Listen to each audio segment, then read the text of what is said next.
So hi, ako day si Ben Orbe and I'm here to encourage you if ikaw isa ka believer na gusto pa mailhan si Jesus, then this video might be for you. And I hope that like me, you would start believing things too with all your heart, not just with our words but with all our heart. My goal is to help you with your walk, that you would see how amazing Jesus is and how amazing po kung kinsa ka kay Jesus. Amazing kaayo. And so right now I want us to talk about there is Matthew 16:24 to 25. Ana si Jesus, whoever wants to be my disciple must deny themselves and take up their cross and follow me. When Jesus said this to them, he knows that they cannot deny themselves and take up their cross. And how would they even imagine na take up their cross na, Lord, they were still not getting what Jesus is saying na he is about to be put to death. So lahi ilahang motive sa pag-follow kay Jesus, but they think that they've already given up everything. They think that they've already maybe they thought na deny na nilang sarili. Grabe gud gibiyaan ni Peter ang nets, and a lot of them napatay verse sa Bible na tanan tong naigibiyaan na ay leave behind, grabe pa ang ihatag sa Father. Maybe they're not getting it right at the moment naging ni Jesus. Maybe they were thinking of themselves, what they can gain kay Lord. So this verse manggod, if nagagrow pa ka kay Lord or new believer pa ka, or even if dugay na ka, I was like pila ka years ko ani like God up and down sa akong walk kay Lord, and every time I see this thing ma-challenge ko, and immediately you might think about ministry or the things you do for God. Kaningon ni Jesus na whoever wants to be my disciple must deny himself. And you might think about okay magmi-ministry na ako. No? We can do ministry and still not look like Jesus. You can do ministry and still be you, no? Like for me, I'm a musician sa church and also a life group leader. I could be excellent in those things and still not represent Jesus to them. I could be offended by them if they don't show up, or if lahi ilang response ako, if I don't feel na respected or valued. I could actually try to find my value through what I do kay Lord instead sa unsay gihimo ni Lord sa ako. And so maybe that's what's on your mind, and nag-imprint sa ako before na pag deny yourself, I have to do something for God. So the more na magtugtog og nice, mag-practice og maayo because denying myself, but it's not that. They were doing ministry with Jesus and they were still not able to deny themselves. Why? Because Jesus know na di pa nila ma-deny ilang sarili because He did not die yet that time. Diba? Wala pa man namatay si Jesus. We cannot go to a point where we could die sa tong old self. Kaya wala pa man niya gi-sacrifice. But then, it's prophetic no ang ingon ni Jesus na whoever wants to be my disciple must deny himself. Kasi katong namatay na si Jesus sa cross, that's the part na pwede na ta mamatay with Him. That we could die with Him. Galatians 2:20, I no longer live. Diba? I am crucified with Christ and I no longer live. But the life in me is the life that I have in Him. So it's not about, kailangan give up na ko tanan because I need to do this for the Lord. It might be, kanang part, ana, pero it's not just about that. It's about you dying to everything na nailhan nimo sa imong sarili. But it doesn't stop there. Because sometimes we just want na biyaan na akong sala, biyaan na akong ginahimo na mali. Biyaan mo sila and asa ka padulong. Katong pagbiya sa mga Israelites sa Egypt, gibiyaan nila ang Egypt nila, pero dili nila by faith picture out ang promised land. Kaya mas na-concerned pa sila sa wilderness. And because ang ilang makita is ang wilderness, they want to go back sa Egypt. The same thing with us sometimes. When we want to leave something kay Lord, gusto niyo magbago kay Lord, but you're not seeing where you're going to, you will get tired. Gusto niyo magbago kay Lord, gusto na niyo magbago kay Lord, attend ka ng mga ministry, Bible study, and sa pa ba, gusto naman niyo magbago. but you're not seeing where you're going through. You're just hoping to get by. You're just hoping that God would bless you along the way, that God would prosper, would protect your family, would protect you. And if you're just seeing that, then na tendency that you would look back sa past, especially when things get tough here, because you're not supposed to stay in the wilderness, and you stayed there because you can't see where you're going. You have unbelief. Ang ginamin ni Jesus dere is you have to die to who you were before. You have to stop associating sa mong sarili. If anyone wants to follow me, must deny himself, because you cannot follow him through your old self. Di na to siya kaya i-follow sa to ang old self. But we can follow him. Ana gani siya sa Bible na I will take away your heart of stone and give you a heart of flesh. No, kato na heart of flesh na ang spirit niya ba, it will cause you to obey him. You cannot obey him on your own, but the spirit inside you is what's making you obey him. So that's why ingon sa Galatians 5 that if I walk in the spirit, I will not fulfill the lust of the flesh. So guys, I don't want you to be kanang marag mabugatan ani na verse and then you will think na dili ma-qualified kay wala nimo deny ang some things. It's not just about denying some things, it's also accepting some things. You're going to deny who you once were. Na kanina tao, product ni sa akong past, product ni sa kung kinsa ko pagpadako, sa paano ko gitrato pagkabata, akong responses, no? Who we are right now is a product of our responses, no? Duha man na, no, sa ato ang nature ug sa nurture. Nature nato mga traits na na-acquire nato sa ato ang genes, no? And then sa nurture, sa environment nato. And we don't have control, di ba? Sa atong time na gibuli ka or tong time na time na gi-molest or sorry for that. Pero sa time na or di kaya mga traumatic events, no, you don't have control over that, but you responded to that, no? Naging depressed, naging anxious, no na ay social anxiety, na ay iba't ibang klaseng anxiety. You responded to that, and that doesn't mean na mo will the Lord sa imo, ha? Because we think that God made those things happen because He wants to train us. No. Kung unsay gusto ni Lord, balik ka sa beginning. Paghimo niya sa man, wala gyud siya nagunahon na mag-suffer ka o mga ingato. When we fell, we all fall short sa iyang glory, and so na ingato. So ang plano ni Lord sa mga, it's always good. It's always for your own good, guys. And so whatever things happening sa imong life or has happened sa imong life, don't think na si Lord to tanan, no, nag-move ato, nag-break sa imuha. Ana bitaw. But ingani ka amazing kay Lord is because even if unsa pa nang hitabo sa tuwa, He can turn things around. Everything that I was a response to the world. But everything that I can be and I am now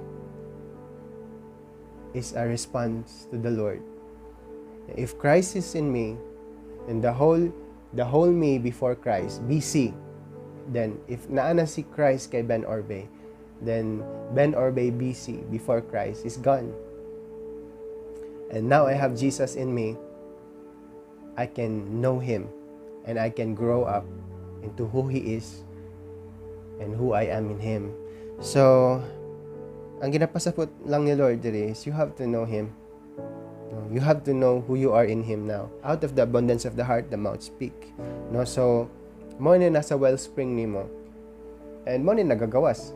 And so ang gihimo ni Jesus, giilisdan niya ang wellspring. So tong time na giingon ni Jesus ni, kabalo siya, dili sila maka-follow sa iya, ha.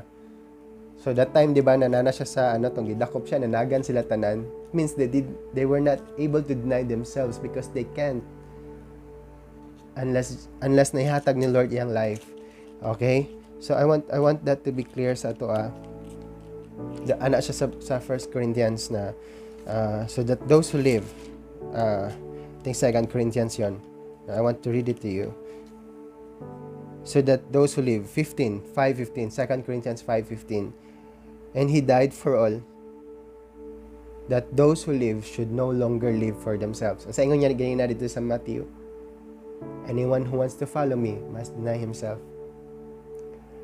Ang sunod na verse ato, for whosoever saves his life will lose it, but whosoever loses his life for my sake will find it. So tanawa diri sa 2 Corinthians 5:15, he died for all. So namatay siya, kaya para finally you can deny yourselves. Why?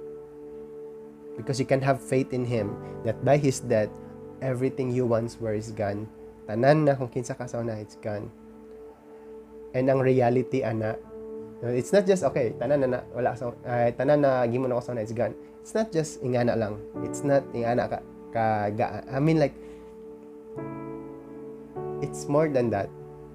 It's about knowing him karon na naa na siya sa imuha, knowing who you are in him. And that's how you can follow him. You cannot follow God unless you have God inside you. And so he placed himself inside you so you can follow him. And so every day kailangan nimo i-realize na naa na si Lord inside you and that you are not the same. That's mo na siya ang denying yourself, di ba? So you're denying who you once were and you're embracing who you are now.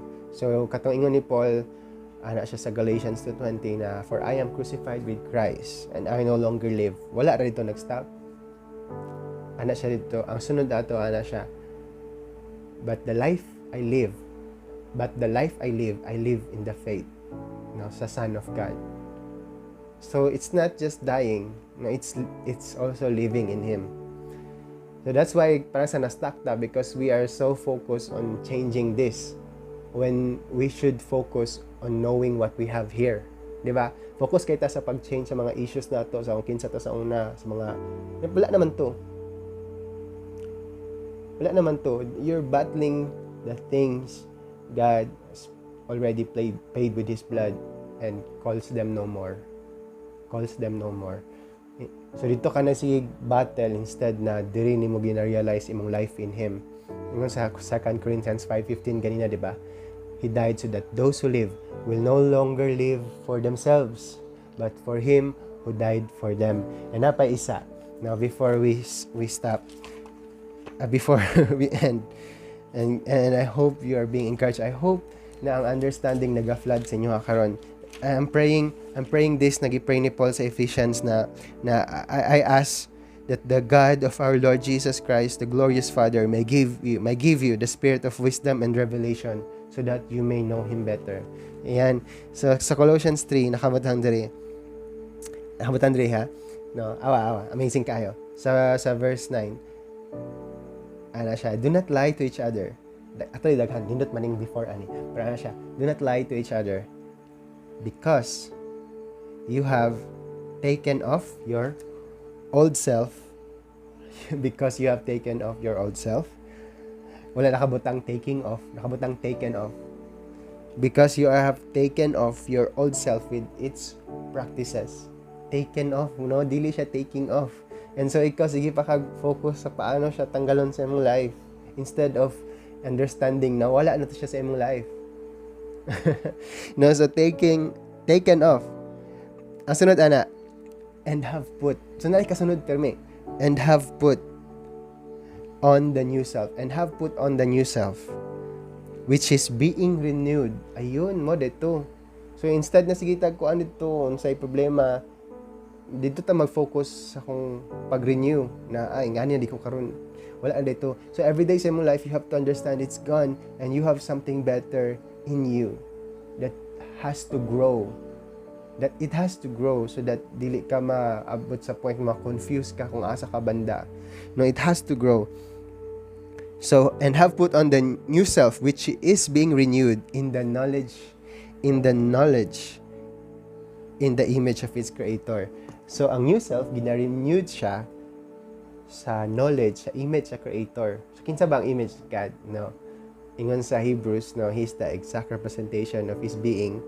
And somewhere sa Colossians, nakabutang na he is the exact, like the visible image of the invisible God.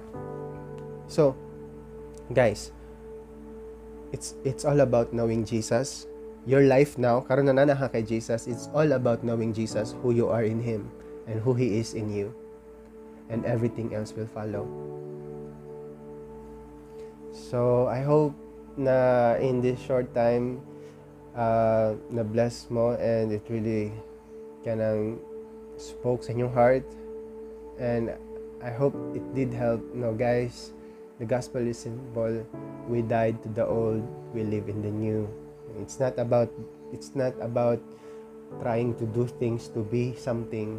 It's about understanding you have been made into a new creation, so you can do these things now. Kasi kapag unahonin mo ang mga buluhaton sa Ginoo, mga buluhaton sa Ginoo, tapos wala ka kailangan kinsa ka sa Ginoo, you might be doing the buluhaton sa Ginoo without having the character of Christ in you, and it will burst, mag-burst ka. Every once in a while, ma-fall ka. Every once in a while, ma-burnt out ka. Or ma-fail ka. Mga yan.